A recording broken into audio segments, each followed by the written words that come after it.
Growing UDL Possibilities by Leslie Ann Flynn. In this assignment, we will look at how I collaborated with a colleague in order to grow UDL within my centre. I will start by giving my initial thoughts on the task, discussing how I found my UDL candidate, how I collaborated with my candidate, the redesign activity, we'll review how it went, and finally a summary conclusion. So what were my thoughts on this assignment? Let's start by looking at what we were asked to do. We were asked to collaborate with a colleague to foster and support their and my UDL journey within their current practice and our centre. So how did I feel about this?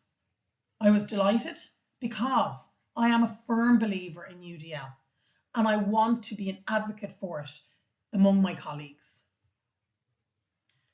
By using the UDL framework, educators can accept learner variability as a strength to be leveraged and not a challenge to overcome.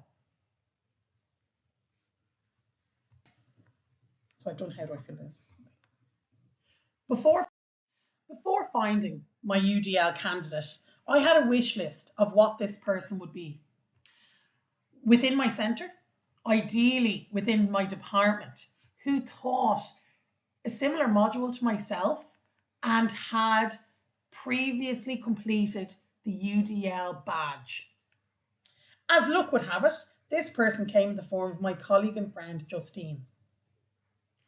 Informally over coffee, we realised that we were teaching the same module, customer service, and Justine had, the year before, completed the UDL badge. She was also happy to further her knowledge of UDL and was happy to be included and be my collaborator. Before the consultation, I asked myself, what was her current understanding and usage of UDL within the classroom? What did she want to achieve from collaborating with me?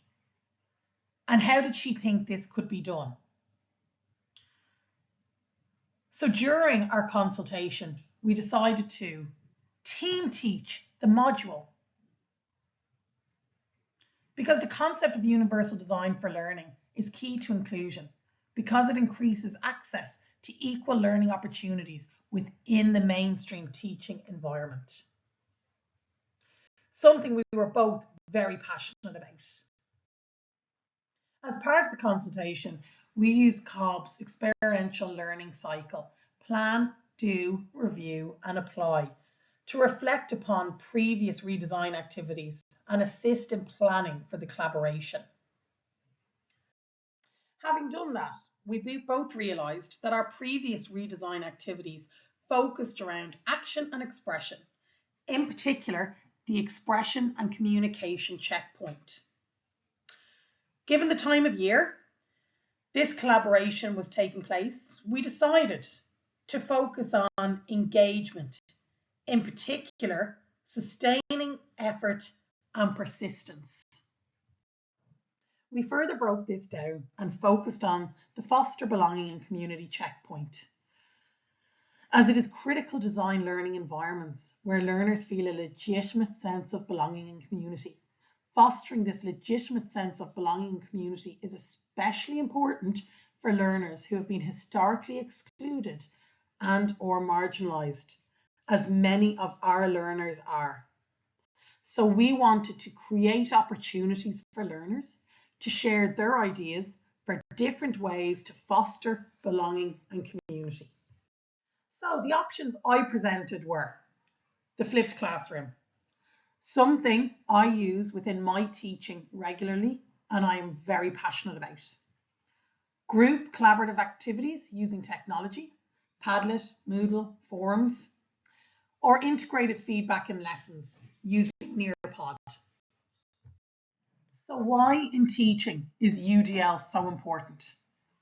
UDL is a set of principles and guidelines that aim to develop expert learners by using a variety of teaching methods to lower barriers to learning and give all learners equal opportunities to succeed, which can be achieved through the implementation of the UDL pyramid, continuum of support, and is highlighted in SULIS's Future FET strategy as one of their strategic priorities. So what did we decide on? Justine was more than happy to go with the flipped classroom, as she had never done it before. So notes and pre-recorded content were made available 1 week prior to class, and students were encouraged to engage with them. Accessible formats were used to facilitate easy translation for those learners whom English was not their first language. We provided opportunities for further peer-to-peer collaboration through the use of discussion forums on Moodle.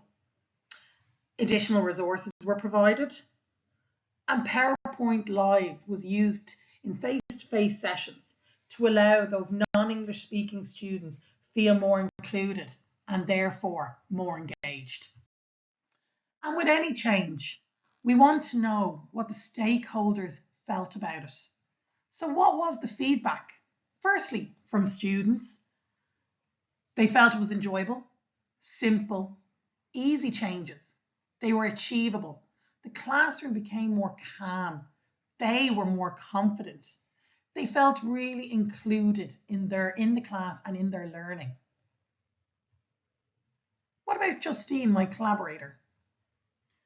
She felt that students were more engaged. There was less stress within the class, less interruptions, and they were more focused on the topic. She feels the flipped classroom has enhanced her teaching. She's less stressed and worried, felt she wasn't rushing topics as much to ensure understanding. She felt I supported and encouraged her, and she was not alone in making these changes.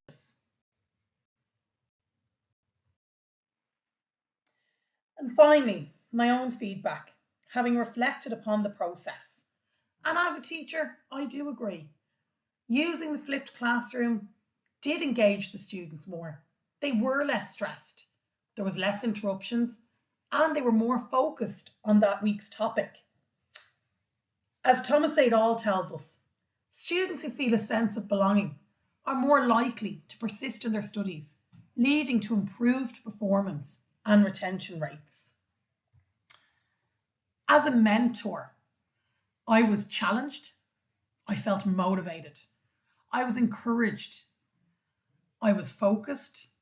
I feel I accomplished a great deal, and I am even more now determined to promote UDL further within my centre. UDL is a teaching approach that works to accommodate the needs and abilities of all learners and eliminates unnecessary hurdles in the learning process. Thank you.